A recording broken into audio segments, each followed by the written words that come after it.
ওদের কীর্তন দিয়ে আজ আমি বসাবো।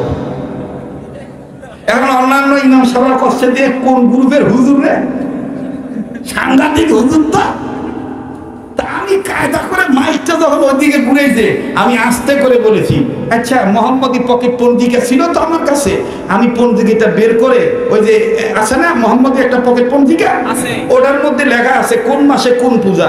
কায়দা করে যখন দেখলাম যে এইটা এই পূজার মাস, স্টেজে উঠিয়ে গলা খেকরানি দিয়ে যখন শুরু করলাম, আরে হরে বলে কৃষ্ণ কৃষ্ণ রাধা রাম,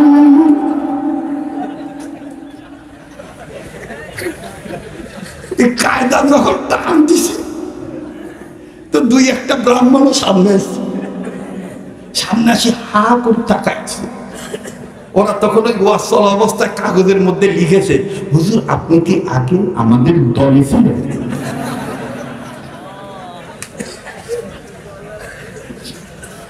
আমি বলছি যে না, আমি তোদের দলের লোক না, ওই তোদের কিছু ধর্মগ্রন্থ আমার কিছু শ্লোক জানা আছে, লা ইলাহা হতি পাপম ইল্লো ইলাহা পরম পদম জন্ম বৈকুণ্ঠময় তজ্জপিন অপ ইন্নতি। এটা যখন বলেছি, হ্যাঁ যখন বলেছি যে তোমরাই তো বলেছো বেদা বিভিন্ন শ্রুতিয়ে তজ্জপিন মুহাম্মাদম, কাজা দাদা মানুষকে দেখে কখন আন্দাজ করা যায় না ভিতরে কি আছে না আছে। এখন তো এক একজনের ফ্যাশন দেখলে মনে হয় যে আসমান থেকে নাতি হয়েছে। মেকআপ ছাড়া স্টেজে ওঠে না, দেশি মুরগি ছাড়া খায় না। এই শালার বেটারা দেখবেন বাড়ির বাজার করে না।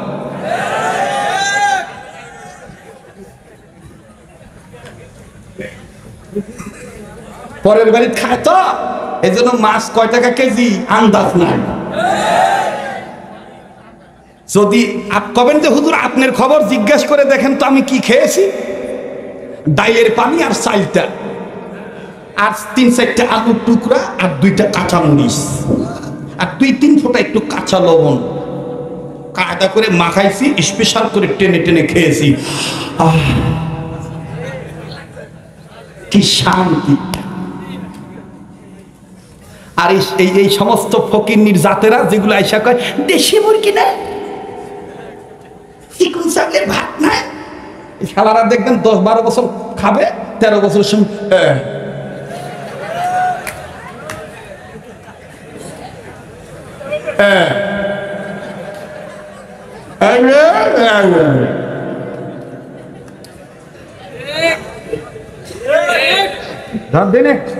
আজ খেলা দেখাই দেখে সরাব।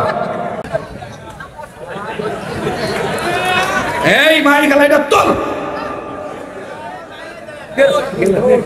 26 বছরের মেশিন আনলে স্টার্ট দেবো ইনশাআল্লাহ। কাকে বলে কিসকো কাহতে হে বয়ান, এটা আমি জানি। হ্যাঁ অবশ্যই, একটু ধৈর্য ধরে আছেন তো আপনারা, তাড়াতাড়ি তো। আর ওয়াজ মাহফিলে মাইক নিয়ে এসছো তো আবার ব্লাউজ পরে এসছো, আরেকটু নানো।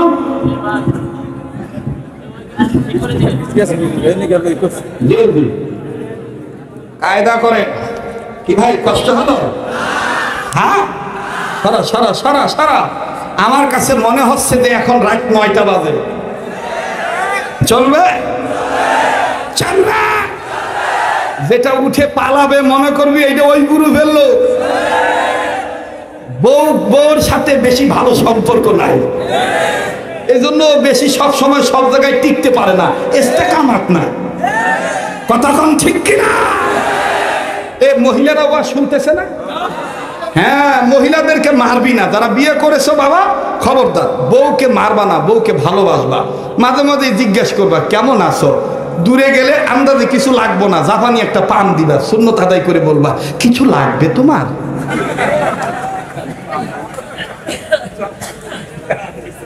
কিছু লাগবে তোমার, যখন বলবে না আমি বাজারে এসেছিলাম, ভেবেছিলাম তোমার মনে কিছু লাগবে, আমি তোমাকে অনেক ভালোবাসি, আই লাভ ইউ। এই বউ দেখবেন জীবনে আপনারে বাসি ডাল খাওয়াইব না, জীবনে ঠান্ডা ভাত দিব না, মুখ বেজার হয়ে খাওন দিব না, হাসি মুখে করে খাওন দিব। হ্যাঁ, মহিলাদেরকে ভালোবাসবেন, মাঝে মাঝে ওনাদের রান্না বান্নায় সহযোগিতা করবেন। আজকে তাঁতি কান্দার বেড়িরা খুশি হয়েছে, বিশ্বাস না করলে যাই দেখেন গা, যেখানে বেড়িরা বইছে, এক বেড়ি আর এক বেড়িরে দাগ কাটতেছে, করতেছে ভালোই তো, হুজুরটা তো ভালো।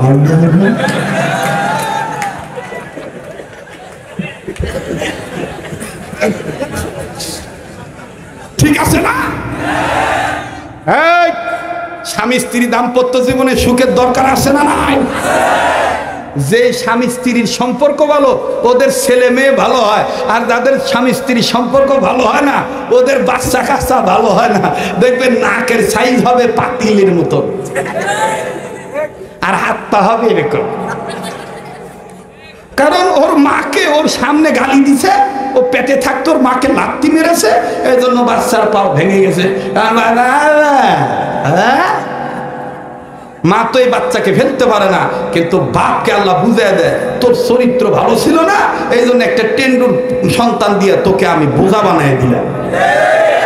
খবরদার, বউর সাথে খারাপ ব্যবহার করবেন না, বউকে ভালোবাসবেন, নাম ধরে ডাকবেন। বউ যে গ্লাসে পানি খাবে, ওই যেখানে ঠোঁট লাগায় খাইছে ওখানে খাবেন।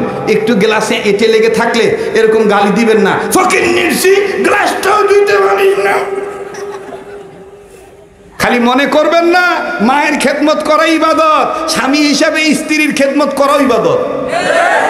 একটা কথা বলতে হয়, লজ্জার কথা বললে যে কি মনে করবেন, আমার এক নানি বলেছিল, এ গেদা, এ নিজের বউর সাথে ভালো ব্যবহার করিস। বলছিলাম কেন?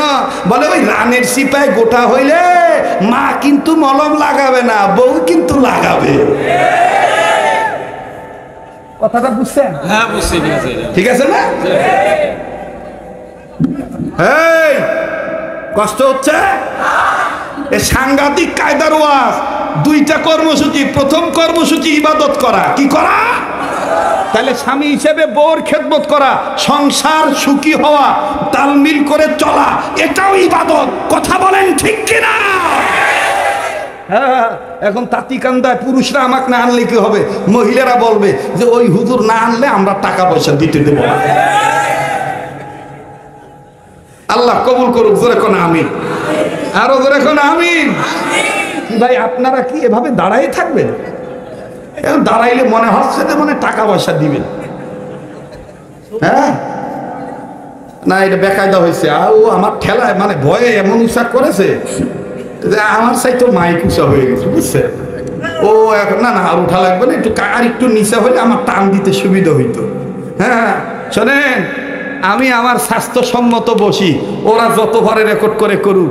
একবার এরকম আমি আজ থেকে কয়েক বছর আগে চাঁদপুর মতলব থানায় ঠ্যাং উঠে বসছিলাম। ঠ্যাং উঠে বসতে যেয়ে বলছিলাম আজ খেলা দেখাবো, কিন্তু সেদিন একটা ঘটনা ঘটছিল। এই চোরেরা এই কথাটা তোলে নাই, কাটিং করে এই কথাটা খালি তুলছে যে দেখেন কেমন বক্তা, ঠ্যাং উঠাইয়া চেয়ারে বসে আর কয় খেলা দেখাবো। মতলব থানায় আমার মাহফিল ছিল। ওই যেই দিন মাহফিল ছিল সেদিন গরমের সিজন, এরকম গরমের সিজন, এক টান দেই আর সাপ বাইর হয়, আর এক টান দেই খালি সাপ বাইর হয়। গরমের দিন তো বোঝেন নাই, ওই যে ছোট ছোট সাপ, আবার জাতি সাপ এরকম বের হয়। তো যখনই বের হয় তখনই এই কমিটির ছেলেরা, এলাকার ছেলেরা সাপ মারে। আমি চিন্তা করে দেখলাম যেভাবে সাপ উঠতেছে, উঠতে উঠতে যদি স্টেজ দিয়ে এইখানেও আসে আর আমার পাল দুইটা যদি নিচে থাকে তো সর্বনাশ। আমি পাবলিককে বুঝতে না দিয়ে কায়দা করে আমার সুবিধার জন্য ঠ্যাং তুলে বসলাম আর বললাম যে আজ খেলা দেখাবো। এই চোরেরা ওই সাপের কথাটাও তুললো না, আমার পচাবার জন্য বললো যে দেখেন কি বক্তা, কমেডি বক্তা ঠ্যাং তুলে ওয়াজ করে। আমি ঠ্যাং নিচে করে বসেছি অনেকক্ষণ, আমার বুকে ব্যথা পাচ্ছি, পেটে ব্যথা পাচ্ছি, টান দিতে পারতেছি না, কেমন জানি অবশ অবশ লাগতেছে। এই যে এখন কায়দা করে বসেছি, এখন মোটামুটি আরো 2 ঘন্টা ঝাপাইলেও কোনো সমস্যা নাই। আমি তো সায়েন্স নিয়ে লেখাপড়া করছি রে ভাই, 24, 25, 26 বছর ধরে ময়দানে এইভাবে চিল্লাই। আমার চাইতে হাই স্কেলের টানের বক্তা এখনো পয়দা হয় নাই, কিন্তু কোনো ওষুধপত্র খাই না, এখনো এই অক্ষয় মাল ঠিক আছে। কেন জানিস? আমি বুঝে শুনে খাই, বুঝে শুনে চলি। হ্যাঁ, এটাই হযরত থানভী রহমাতুল্লাহ বলছেন যে নিজের হক আদায় করবা সব সময়, তাইলে অন্যের হকের প্রতি নজর থাকবে।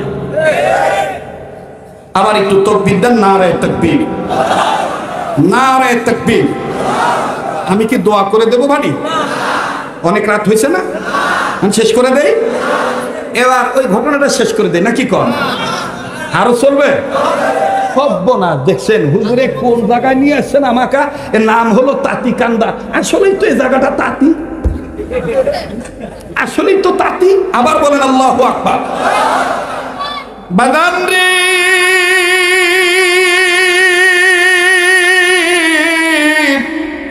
এইবার সাহাবী আনাস ডাক দিয়ে বলতেছেন, মা গো, নবী আমার দাওয়াত কবুল করছেন সত্য, কিন্তু নবীজি শর্ত দিয়েছেন। আয় আনাস, নবীজি কি শর্ত দিয়েছে বলতো দেখি। আনাস ডাক দিয়ে বলতেছেন, মা গো, নবী আমার শর্ত দিয়ে বলছেন, আনাস রে, আমি তোদের বাড়িতে দাওয়াত কবুল করলাম ঠিক, কিন্তু শর্ত দিয়ে দিলাম, আমি দিনের বেলায় যাব না, রাত্রি বেলায় যাব। ও মা, নবীজি বলেছেন পূর্ণিমা চাঁদ ওঠার পরে নবী আসবে। মা গো, নবীজি পূর্ণিমা চাঁদ ওঠার পরে রাত্রিকালীন অবস্থায় আসবে। আনাসের মা ডাক দিয়ে বললেন, আনাস রে, আরে আনাস, আমার মনের খবর নবীজি জানলো কেমনে রে? আরে আনাস, গায়েবের মালিক কি নবী নাকি রে আনাস? আনাস বললেন, মা গো, নবীজি গায়েবের মালিক না, গায়েবের মালিক হলো আল্লাহ। তাই রে আনাস, নবীজি গায়েবের খবর জানলো কেমনে? আনাস বললেন, মা গো, কি খবর বলো? মা ডাক দিয়ে বলেন, আনাস রে, আমি কোন কারণে নবীজিকে দাওয়াত দিয়েছি আনাস তুই তো জানোস না। আনাস রে, তোরে নবীর দাওয়াতে পাঠানোর পরে আমি আল্লাহর সাথে গোপনে দুইটা কথা বলেছি, দুই কারণে নবী মুহাম্মদকে দাওয়াত দিয়েছি। এরে আনাস, এই দুইটা কারণ আমি আর আমার আল্লাহ জানে, আর কেউ জানে না। কিন্তু রে আনাস, নবীজি জানলো কেমনে? আনাস ডাক দিয়ে বলেন, মা গো, নবীজি গায়েব জানে না, তবে গো মা, আল্লাহ যদি দয়া করে নবীর গায়েব জানায়, মা গো, কেউ নবী জানা থেকে ঠেকায় রাখতে পারে না। বলেন গায়েবের মালিক কে? বলেন গায়েবের মালিক কে? গায়েবের মালিক আল্লাহ। গায়েবের মালিক কোনো পীর নয়, গায়েবের মালিক কোনো ওলি নয়। তবে হ্যাঁ, যদি আল্লাহ দয়া কইরা কাউকে গায়েব জানায়, এটা জানতে পারে, কেউ ঠেকাইতে পারে না। কথা বলেন ঠিক কিনা? এবার আনাসের মা বলতেছে, আনাস, গায়েবের মালিক নবী না, নবী গায়েব জানলো কেমনে? জানলো কিভাবে? আমার তো মাথার ধরে না। আনাস বলতেছে, মা গো, নবীকে আমার আল্লাহ জানাইছে। তবে মা, তুমি বলো তো দেখি, কোন দুইটা কথা তুমি আল্লাহকে বলেছ? এইবার আনাস ডাক দিয়ে বলার পর মা ডাক দিয়ে বললেন, বেটা আনাস, আমি আল্লাহ রসুলকে দুই কারণে দাওয়াত দিছি রে বেটা। খুব খেয়াল করে শুনবেন বন্ধু। সাহাবী আনাসের মা ডাক দিয়ে বলেন, আনাস রে, আমি দুই কারণে নবীকে দাওয়াত দিয়েছি।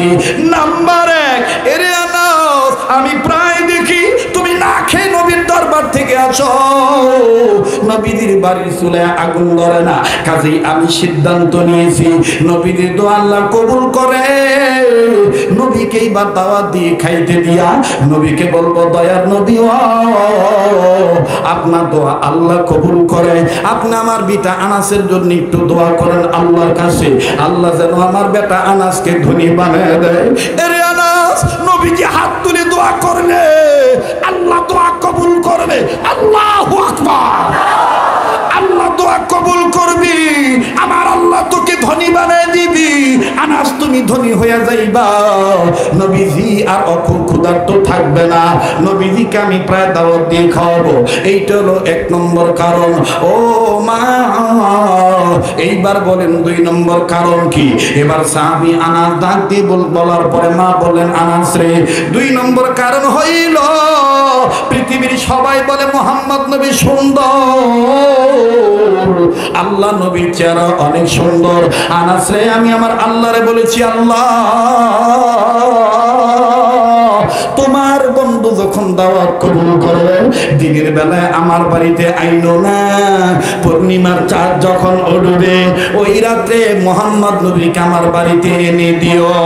আমি নবীর চেহারা দেখব, পূর্ণিমার চাঁদ দেখব, আমি দেখে নির্বাচন করব পূর্ণিমার চাঁদ বেশি সুন্দর নাকি নবী মোহাম্মদ বেশি সুন্দর। আরবের মানুষেরা কত বড় ভাগ্যবান, নবীজির রূপ দেখিয়া কাফের হলো মুসলমান, ঠিক কিনা? আরবের মানুষেরা কত বড় ভাগ্যবান, নবীজির রূপ দেখিয়া কাফের হলো মুসলমান। বলেন, আরবের মানুষেরা কত বড় ভাগ্যবান, নবীজির রূপ দেখিয়া কাফের হলো মুসলমান। ইয়া রাসূলুল্লাহ, ইয়া হাবিবাল্লাহ, ইয়া রাসূলুল্লাহ, ইয়া হাবিবাল্লাহ, মুহাম্মাদুর রাসূলুল্লাহ সাল্লাল্লাহু আলাইহি ওয়াসাল্লাম। বলেন আল্লাহু আকবার। ইনশাআল্লাহ এবার তাকবীর দেন। নারে তাকবীর, নারে তাকবীর। হাত নামা, বাস বাকি কথাটা ফিনিশিং দেই নাকি বলেন আপনারা? আমার ভাইরা, আমার বন্ধুরা, এইবার সাহাবী আনাসের মা ডাক দিয়ে বলেন, আনাস রে,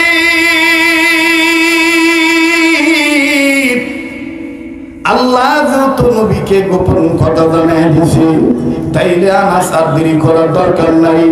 আনাস রে, যাও, আমি তোমাকে বলে দিলাম, জলদি করে ঘর দুয়ার রেডি করো। নবীজি আসবে, নবীর কাছে দুইটা দোয়া চাইব, দুইটা পরীক্ষা আজকে হবে। এক নাম্বার, নবীজি দোয়া করবে তোমার ধনী হওয়ার জন্য।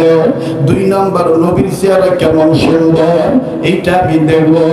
আরে বন্ধু, আজ আমি আপনাদের কাছে তাতে কান্দা এলাকায় আমি আপনাদের কাছে একটু ক্ষমা চাচ্ছি জন্য। বাবাজি, যে কথাগুলি এখনো বাকি আছে বলতে গেলে বাজান ব্যাপক সময় দরকার, কিন্তু না না, আমি আজকে আর ওদিকটাতে আগাবো না। তবে দাওয়াত দিচ্ছি বাজান রে, আগামী আমার বন্ধুগণ 23 তারিখ থেকে শুরু করে নভেম্বর মাসের 3 তারিখ পর্যন্ত রাজর থানার এলাকার অধীনে ব্যাপারী পাড়ার ঐতিহাসিক 5 দিন দেবীর সম্মেলন।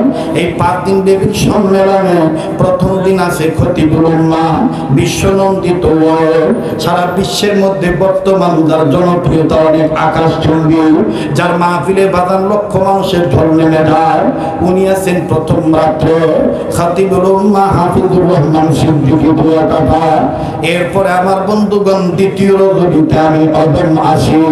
তৃতীয় রজনীতে বাজার দেশের মুসলমান বুজুর্গ মুহাক্কিক উলামা একরামরা আসে। খালেদ সাইফুল্লাহ আইয়ুবী দামাত বারাকাতুহু আলিয়া সুলতানুল ওয়াইজি, তিনিও আছেন বাজার।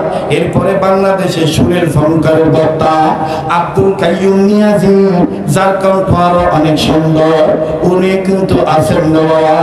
এরপরে আরেকজন বক্তা আছেন সিলেট জেলার, সিলেট বিভাগের হবিগঞ্জ জেলার কারি সোহাইব আহমদ আশরাফি।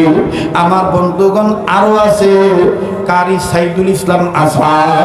এরকম অনেক নামি দামি ওয়াইজগণ সেখানে আসে। আমার বন্ধুগণ, আপনারা নিজেরা যাবেন, অন্যজনকে দাওয়াত দিয়ে নিয়ে যাবেন। আমিও থাকবো, আপনাদেরকে নিয়ে দোয়া করব। আওয়াজ দিয়ে বলেন না ইনশাআল্লাহ, আবার বলেন ইনশাআল্লাহ। যাবেন তো ইনশাআল্লাহ? 19,100 হয়েছে। 900 টাকা স্টেজ থেকে ব্যবস্থা করেন দিনই, 20,000 মিলাই 900 টাকা স্টেজ থেকে দেন। কেউ 200 দেন, কেউ 100 দেন। দেন দেন, তাড়াতাড়ি দেন, এ গরম লেগেছে, তাড়াতাড়ি কম, নাইলে ও সামনে হবে না। আজানো দেবো না, কিছু করবো না, মুনাজাত করে নেমে চলে যাবো। মাশাআল্লাহ। এই যে দেখেন, এই বর্তমান যুগে না কাঁদলে বাচ্চারা মায়ও দুধ দেয় না। এই যে কেঁদেছি, চেয়েছি, 1000 টাকা পেয়েছি, জোরে কর মারহাবা। মাশাআল্লাহ, এখন 20,100 হয়েছে। এই যে 20,100, এই যে 300, 20,400, এই 20,000, এই 100, এই 500 হয়েছে। এই আর 500 টাকা কি হবে না? আর 5টা লোক 500 টাকা দেন তো ভাই, এই 21,000 হয়ে যাক। আর ইসলামের স্তম্ভ 5টা, 5 জন ভাইয়ের কাছে 500 টাকা চাই। আসছেন কোনো ভাই, শেষ ভালোতা সব ভালোতা, হুজুর আমি 100 টাকা দিয়ে দিলাম, 21,000 মিল হয়ে যায়, আল্লাহ কবুল করবেন। এই যে মাশাআল্লাহ, আয় ভাই আয় আয় ভাই, এ মাশাআল্লাহ রে, 100 টাকা কি কসা টাকা রে ভাই, টাকার মায়া নাই দেখতেছি, মোহাব্বত করে তোর দিচ্ছিস। আর 400 টাকা দে তো ভাই, দিস আল্লাহ আর দিও কাইদানিও না, বলেন দিস আল্লাহ আর দিও কাইদানিও না, সোনার মক্কা না দেখাইয়া মরণ দিও না, বলেন আমিন। সোনার মক্কা না দেখাইয়া আমটা যে কোন টাকা কোটার সাথে মিলাইতেছি কিছুই তো বুঝতেছি। এ আল্লাহ কবুল করুক। থামেন দিন, আসেন। এই 400 টাকা হইলে 21,000 টাকা মিল হয়। এবার দেখি তো 21,000 কত হয়েছে। মাশাআল্লাহ, আসেন আসেন আসেন। ও দাদা আপনি এতক্ষণ কনে ছিলেন? এ দাদা দেখতেছি 100 টাকা দিয়ে 5,000 টাকার হাসি দিয়েছি। আল্লাহ মুরব্বীর হায়াত বাড়ায় দাও, বংশধরে কোবরা দাম মাফ করে দাও। মাশাআল্লাহ এখানে দেখেন তো কত হয়েছে, 21,000 হয়েছে। মাশাআল্লাহ কম। তাহলে আমার সাথে একটু দোয়া করে দেন দানকারীদের জন্য। দিস আল্লাহ আর দিও কাইদানিও না, বলেন দিস আল্লাহ আর দিও কাইদানিও না, সোনার মক্কা না দেখাইয়া মরণ দিও না, বলেন সোনার মক্কা না দেখাইয়া মরণ দিও না। তুমি আল্লাহ যখন দিবা বান্দা নিয়া কোন পাবে না, তুমি আল্লাহ রাগ কাইরা বান্দা তখন টের পাবো না, ঠিক কিনা বলেন? তুমি আল্লাহ রাগ হয়ে কাইরা নিলে বান্দা আমি টের পাবো না। দিস আল্লাহ আর দিও কাইরা নিও না, বলেন দিস আল্লাহ আর দিও কাইরা নিও না, সোনার মক্কা না দেখাইয়া মরণ দিও না। নারে তাকবীর। কত হয়েছে? 1500। এ 22,500 হয়েছে। আমার বিশ্বাস আর 500 হয়ে যাবে ইনশাআল্লাহ। ছেলেরা আমাকে বলেছিল একটু রুমাল ছাড়বেন, তো রুমাল সরে দেখেছি বিভিন্ন মাহফিলে ঠকে যায়, 5 টাকা 10 টাকা দিয়ে পালা। এই জন্য আমি আজকে চেয়ারম্যান সাহেবকে সাথে নিয়ে একটু বড় জায়গায় হামলা দিয়েছি। রাগ করেছেন নাকি আপনারা? আল্লাহ কবুল করুন। আর 500 টাকার দরখাস্ত করে ওয়াজটা শুরু করে দিলাম। এই মাইকের সঙ্গে ভাবে রাখবি, এতক্ষণ কমে ছিলে বুঝিয়া, তোরাও তো ভারী চালাক রে, তোরাও আমার নামতে দিবি না, বুঝছিস? এই এখন মাই ভালো করলি, এখন ওয়াজ তো আরো জমি যাবে না। আবার একটু তোর বিদ্যান লিল্লাহি তাকবীর। বাজান রে, এইবার সাহাবী আনাস রাদিয়াল্লাহু তাআলা আনহু মা আস্তে করে ডাক দিয়ে বলতেছেন, আনাস রে তুমি ঘর দুয়ার রেডি করো। আরে বন্ধু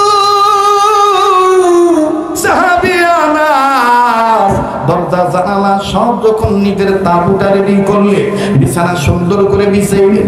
অনুরোধ করবো বাবা ডিস্টার্ব দিবেন না। এবার সুন্দর করে বিছানা হলো। নবীজি পূর্ণিমার চাঁদ যখন উঠে গেল, এবার আল্লাহর নবী রওনা দিলেন। সাহাবী আনাস নবীকে দেখতে পাইয়া ডাক দিয়ে বললেন, মা গো, ও গো মা, ওই তো নবীজিকে দেখা যায়। সাহাবী আনাসের মা ডাক দিয়ে বলতেছেন, আনাস রে নবীজি আসতেছে। আনাস রে আমি আজ প্রমাণ করব আকাশের চন্দ্র সূর্য বেশি সুন্দর, আসমানের পূর্ণিমা চাঁদ বেশি সুন্দর, নাকি নবী মুহাম্মদ বেশি সুন্দর, নবীর চেহারা বেশি সুন্দর, এইটা আমি প্রমাণ করবো রে আনাস। আনাস এখনো নবীজি ঘরে ঢোকে নাই। এরে আনাস নবীজিকে আসতে দাও, আর তুমি আমার সামনে দাঁড়াও, আমি তোমার কাঁধে উপরে আমার এই থুতুনিটা রাখবো। আমি আমার থুতুনিটা রেখে আমি নবীজির চেহারা দেখব, আবার পূর্ণিমার চাঁদ দেখব। আমি নির্বাচন করে দেখব কোনটা বেশি সুন্দর, পূর্ণিমার চাঁদ বেশি সুন্দর নাকি নবীর চেহারা বেশি সুন্দর। আনাস বললেন, মা গো ঠিক আছে আমি তোমার সামনে দাঁড়াইলাম মা। এইবার আনাস রাদিয়াল্লাহু তাআলা আনহু মায়ের সামনে দাঁড়াইলেন। সাহাবী আনাসের মা আনাসের কাঁধের উপর মুখ রাখলেন। মুখ রাখিয়া সুন্দর করে দুই হাত দিয়া পুত্র আনাসের গলাটা জড়ায় ধরলেন। জড়ায় ধরে অপলগ্নে নবীর চেহারা দেখতেছে। অনেকক্ষণ পরে সাহাবী আনাস ডাক দিয়ে বললেন, মা গো, এতক্ষণ নবীর চেহারা দেখেছেন, আবার পূর্ণিমার চাঁদ দেখেছেন, এখন বলেন তোমা কোনটা বেশি সুন্দর? পূর্ণিমার চাঁদ বেশি সুন্দর না নবীর চেহারা বেশি সুন্দর? সাহাবী আনাসের মা ডাক দিয়ে বলতেছেন, বেটা আমার, আল্লাহর কসম করে বলি, আমার নজরে নবীর চেহারা বেশি সুন্দর।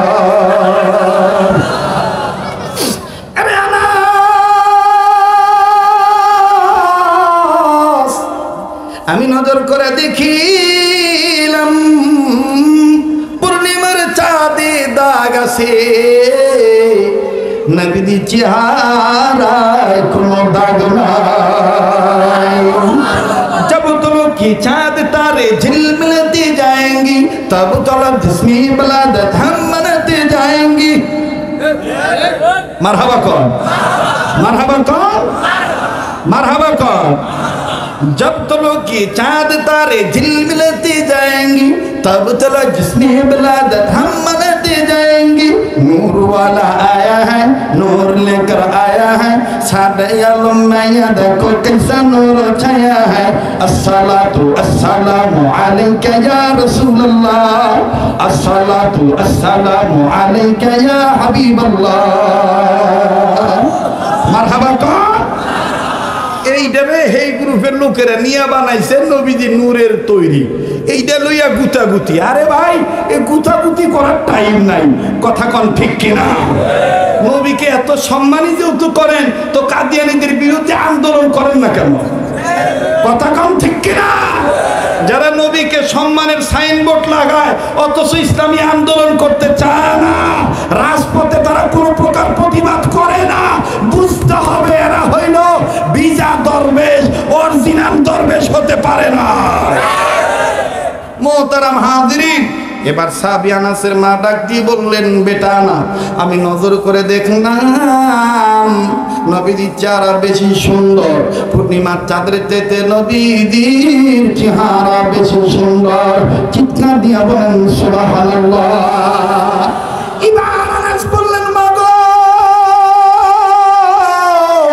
এক নম্বরটা হয়ে গেল, দুই নম্বরটা বাকি রইল। নবী আমার ধনী হওয়ার জন্য দোয়া করবে। বলে হ্যাঁ হ্যাঁ দোয়া করবে। ও বাজান, এইবার নবীজি যখন ঘরে তাশরীফ আনলেন, সাহাবী আনাস রাদিয়াল্লাহু তাআলা দামি একটা চাদর বিছিয়ে দিলেন। নবীজি যখন খানা খাইতে বসেন রে বাবা, সাহাবী আনাসের মা চোখের পানি সারে, আর ডুকরে ডুকরে কান্দে, আর ডাক দিয়ে বলে, নবী গো, আপনি তো খাবেন নবী, আমি তো আপনাকে খাওয়ার জন্য দাওয়াত দিয়েছি, তবে নবীজি গো, আমি জানি আপনার দোয়া আল্লাহ কবুল করে। আপনি আপনি আপনি আমার ছেলের জন্য একটা দোয়া করবেন, আমার ছেলে আনাসকে যেন আল্লাহ ধনী বানায় দেয়। আর তাতে কান্দার বাইরা মনে আছে কিনা জানি না, আমি বলেছিলাম মায়ের দোয়া নবীর চাইতে বরকত বেশি। এই কথাটা বুঝাবার জন্য গো এত লম্বা হয়ে গেছে।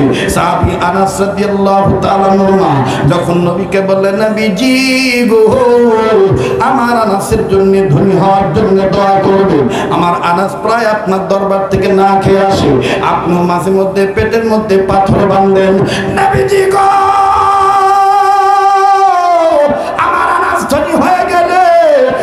নবীজি আর আপনার পেটে পাথর বাঁধতে হবে না, আর আমার আনাসের মুখ শুকনা থাকবে না, আমি আপনার প্রতিনিয়ত ঘন ঘন দাওয়াত দিয়ে খাওয়াবো। নবীজি এবার বললেন, আনাসের মা, তুমি বলতেছো তোমার সন্তান আনাসের জন্য আমি নবী দোয়া করব। আরে আনাসের মা, তুমি মা জীবিত থাকতে আমি মুহাম্মদ নবী কেন দোয়া করব? আনাসের মা রে, তুমি তুমি তোমার আনাসের জন্য দোয়া করো, আমি নবী মুহাম্মদ তোমার পিছনে দাঁড়ায়া আমিন আমিন বলি। আনাসের মা বললেন, নবী গো, আপনি এত নরম দিনের নবী, আপনি এত বড় মনের নবী, নবীজি গো, আপনি দোয়া না করে আপনি মার প্রতি দায়িত্ব দিয়েছেন দোয়া করার জন্য। নবী আমার কান্দার ডাক দিয়ে, আনাসের মা, আনাসের তো কপাল ভালো, আনাসের মা জীবিত আছে, আর আমি নবী মুহাম্মদের মাও নাই বাবা নাই। এরা আনাসের মা, আমি জানি সন্তানের বিপদ দেখলে মা কলিজায় আগুন লেগে যায়। তোমার আনার মাঝে মধ্যে না খেয়ে থাকে, এই জন্য তুমি সহ্য করতে পারো না। তোমার এই অবস্থা দেখে আমি মুহাম্মদের মনে পড়ে গেল, আমার মা আমিনা যদি জীবিত থাকতো তাহলে আমি মুহাম্মদের মুখটা শুকনো দেখলো আমার মা আমিনাও কান্নাকারি করতো। যাকে আনাসের মা, আমি তোমায় বলবো, এরে আনাসের মা, তুমি দোয়া করো, আমি তোমার পিছনে দাঁড়ায় দাঁড়ায় আমিন বলি। আনাসের মা বলেন, নবী গো, তাইলে কি আল্লাহ দোয়া কবুল করবে? নবীজি বলেন, আনাসের মা রে, সন্তানের জন্য আমি নবীর চাইতে মায়ের দোয়ার বরকত অনেক বেশি। এবার আনাসের মা আল্লাহর কাছে বললেন, আল্লাহ আমার আনাসকে তুমি ধনী বানিয়ে দাও। নবীজি বললেন আমিন। আবার বললেন, আল্লাহ আমার আনাসকে তুমি ধনী বানিয়ে দাও। নবীজি বললেন আমিন। আবার বললেন, আল্লাহ আমার আনাসকে ধনী বানিয়ে দাও। নবীজি বললেন আমিন। তিনবার যখন আমিন বলা হয়ে গেল, এইবার আনাসের মা আস্তে করে দোয়া শেষ করে দিলেন। এবার যখন বাদান দোয়া মুলতবি করলেন, মুলতবি করার পরে আনাসের মা ডেকে ডেকে বলতেছেন, এক বছর পরে পৃথিবীর মানুষেরা রে, আমার নবীর আমিন বলার বরকত আর আমি মায়ের দোয়ার বরকত আমি রেজাল্ট পাইলাম। এরে পৃথিবীর মানুষ অন্যান্য খাজুরের বাগানের মালিকের প্রত্যেকটা মালিকের প্রত্যেকটা খাজুরের গাছে বছরে খাজুর ধরেছে একবার, আর আমার আনাসের প্রত্যেকটা খাজুরের বাগানে খাজুর গাছে খাজুর ধরছে বছরে 2 বার। আমি মায়ের দোয়ার বরকতে, নবীজির আমিন বলার বরকতে আমার আল্লাহ আনাসকে যুগের শ্রেষ্ঠ ধনী বানিয়ে দিয়েছে। ইয়্যাকা না'বুদু ওয়া ইয়্যাকা নাস্তাঈন। পড়েন, ইয়্যাকা না'বুদু ওয়া ইয়্যাকা নাস্তাঈন। আবার ইয়্যাকা না'বুদু ওয়া ইয়্যাকা وما أمروا إلا ليعبدوا الله।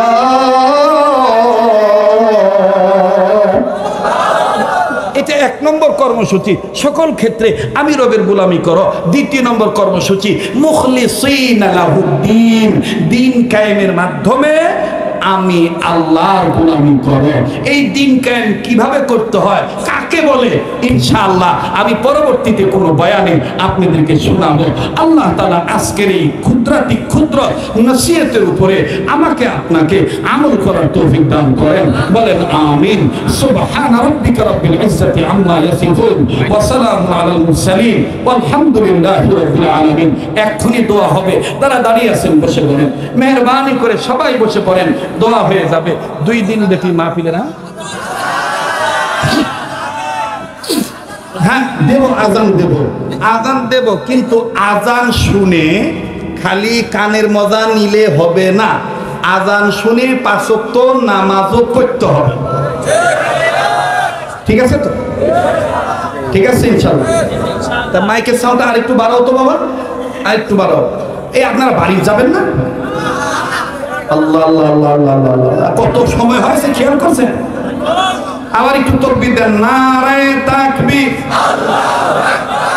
বাড়ি যাওয়ার স্লোগান, আওয়াজ কমে গেছে, নারে তাকবীর, আল্লাহু আকবার। একটু বাড়ছে, নারে তাকবীর, আল্লাহু আকবার। আযান দিতে পারি 1 শর্তের বিনিময়ে, আযান শুনে 5 ওয়াক্ত নামাজ পড়তে হবে ইনশাআল্লাহ। এই কেউ লড়াচড়া করিস না, কথা বলিস না রে, দেব পিছনে ভাইরা না। অনেকে এখন আমার কালকে দেখবেন অনেকে বলবে যে এত রাত্রে আজান দেওয়া জায়েজ আছে। আমি আপনাদেরকে বলি, আমার কাছে আজানের সনদ আছে, ওদের কাছে নাই। আমার আজানের সনদের মূল হইল বিশ্বনবী সাল্লাল্লাহু আলাইহি সাল্লামের প্রিয় সাহাবী হযরত বিলাল রাদিয়াল্লাহু তাআলা আনহু। আমার কাছে সনদ আছে, ওদের কাছে নাই। আমার কথা হলো, তুমি দিতে পারো না, ভালো কথা, তুমি আরেকজনের বিরোধিতা করো কেন? এক এক ফুলের এক এক গ্রাম নাকি? ঠিক আছে না? ও পারে না সেটা কয় না, ও দেখবেন বুজুর্গি বানা করে আজান শুনে বহু যুবক দাড়িওয়ালা হয়েছে, শরীয়তপুরীর আজান শুনে বহু প্রমাণ আছে, কথা কয় না। আজান শুনে বহু যুবক নামাজি হয়েছে, এটা বহু প্রমাণ আছে। আর কাকে আল্লাহ কোন কথার দ্বারা কিসের দ্বারা হেদায়েত দিবে এটা আল্লাহই ভালো জানেন। কারো দোয়ার দ্বারা, কারো নসিহতের দ্বারা, কারো জিকিরের দ্বারা, কারো তবলিগের দ্বারা, কারো ইসলামী রাজনীতি করার দ্বারা। কথা বলেন ঠিক কিনা? সবকিছুর মালিক কে? তো ভাই, আজান শুনে 5 ওয়াক্ত নামাজ পড়তে হবে, রাজি আছেন ইনশাআল্লাহ? রেডিও খুলে দেখবেন কারি মোহাম্মদ উবেদুল্লাহ হুজুর চমৎকার কণ্ঠে, মায়াবী কণ্ঠে বলে, আল্লাহু আকবার, আল্লাহু আকবার,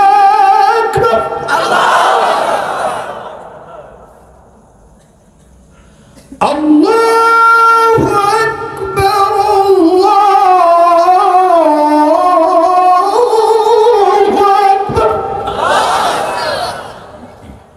আশহাদু আন লা ইলাহা ইল্লাল্লাহ,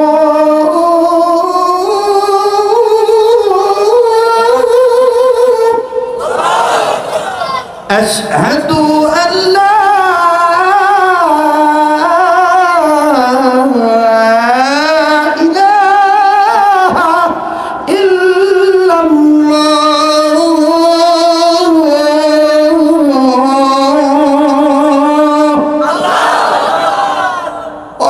এটা মক্কা মদিনার সুর না, এটা বাংলাদেশি সুর।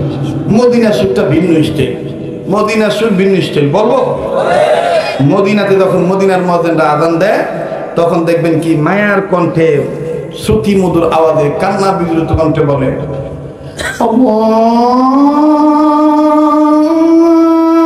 আকবার, আল্লাহু আকবার,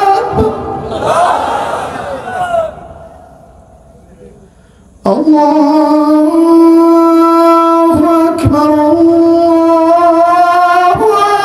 আকবার, আশহাদু আন লা ইলাহা ইল্লাল্লাহ, আশহাদু আন লা ইলাহা ইল্লাল্লাহ,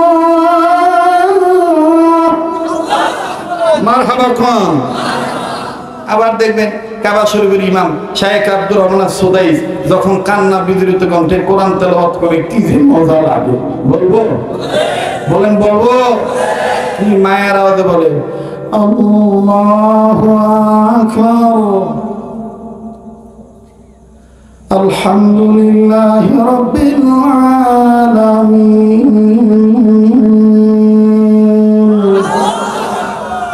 الرحمن الرحيم مالك يوم الدين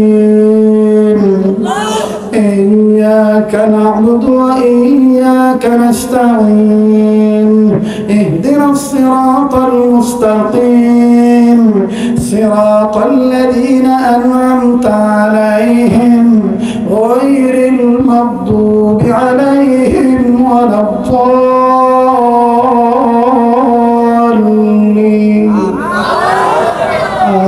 آمين. القارعة ما القارعة وما أدراك ما القارعة. مرحبا كم. নিজের বাচ্চাদেরকে এইভাবে সহি করে কোরআন তেলাওয়াত শিখাবেন, নিয়ত আছে তো ইনশাআল্লাহ? নিয়ত আছে তো ইনশাআল্লাহ? আল্লাহ কবুল করুন, জোরে বলেন আমিন। একটা দাওয়াত দিয়ে যাই, যারা আশিক রাসূল মক্কা মদিনায় যেতে চান, হজ উমরা করতে চান, দালালের খপ্পরে পড়বেন না, আমার সাথে যোগাযোগ করবেন। আল্লাহ তাআলা আপনাদের খেদমতের জন্য আমাকে খাদেম বানায় দিছে, বিনা পয়সায় লাইসেন্স পরিচালনার জিম্মাদারি দিয়ে দিছে। এই জন্য ওদের গোমর ফাঁক হয়ে গেছে, ব্যবসার গোমর। এই জন্য আমাকে ওরা দেখতে পারে না। ওরা করে কি, হাদিসের কাছ থেকে টাকা নেয়, যেটা খুব কম খরচ করে পাহাড়ের কাছে নিয়ে ফালায় রাখে। হ্যাঁ, এটা একটা ব্যবসা হয়ে গেছে এখন। এই দালালদের থেকে বাঁচবেন, এই খপ্পর থেকে বাঁচবেন। হ্যাঁ, আমার সাথে সরাসরি যোগাযোগ করবেন ইনশাআল্লাহ। তালিম সুন্নাহ ইন্টারন্যাশনালের অধীনে হজ উমরা করবেন। আল্লাহ তাআলা বারাকা নসিব করেন। আবার বলেন আমিন। এ ভাই, কেউ দোয়া না করে যায় না। শেষ ভালোতার সব ভালোতার। পরিশেষে আমি আপনাদের কাছে সুন্নতের ফেরিওয়ালা হয়ে একটা দাওয়াত দিতে চাই। কেউ উঠবেন না। আমরা সবাই চাই মরণকালে কালমা পড়ে মরতে। কথা কম ঠিক কিনা? মুহতারাম হাজিরিন, একটা সুন্নতের আমল দিয়ে দেয়, যে সুন্নতের উপর আমল করতে পারলে রিজিকের অভাব থাকবে না, ঋণ পরিশোধ হয়ে যাবে, রোগ বালা মুসিবত হবে না, মরণকালে কালমা নসিব হবে। আমি কি সেই সুন্নতের কথা বলবো? সেটা হলো খানা খাওয়ার আগে পরে 2 হাত কবজি পর্যন্ত ধৌত করা। কয় হাত? খানা খাওয়ার আগে পরে টোটাল সুন্নত হলো 17টা। কয়টা? 17টা। আমি যেটা বলতেছি এটা 4 নাম্বার। কয় নাম্বার? 4 নাম্বার সুন্নত। আবু দাউদ শরীফের হাদিস, রাসূল বলেন, আমার কোন উম্মত যদি খানা খাওয়ার আগে পরে 2 হাত কবজি পর্যন্ত ধৌত করে, তো কোনো প্রকার মহামারী রোগ তাকে ধরবে না। সুবহানাল্লাহ বলেন। এবং তার ঋণ থাকলে গায়েবী মদত দ্বারা আল্লাহ পাক ঋণ পরিশোধ করার ব্যবস্থা করে দিবে। এবং সুন্নত উম্মত হওয়ার বরকতে মরণকালে কালমা পড়তে পড়তে মারা যাবে। তাহলে আজকের পর থেকে খানা খাওয়ার আগে পরে 2 হাত কবজি পর্যন্ত ধৌত করবো। রাজি আছেন ইনশাআল্লাহ? কয় হাত? কোন পর্যন্ত? কখন? খানা খাওয়ার আগে এবং পরে। এইরকম নানাবিধ সুন্নতের কিতাব হলো এই কিতাবটা, যেটা আমি সংকলন করেছি। আমার শেখ মুর্শিদ শেখুল ইসলাম আহমদ শফি রহমাতুল্লাহ আলাইহি রুহানিয়াত ফাইজিয়াত বারাকাতুল আশার আবায়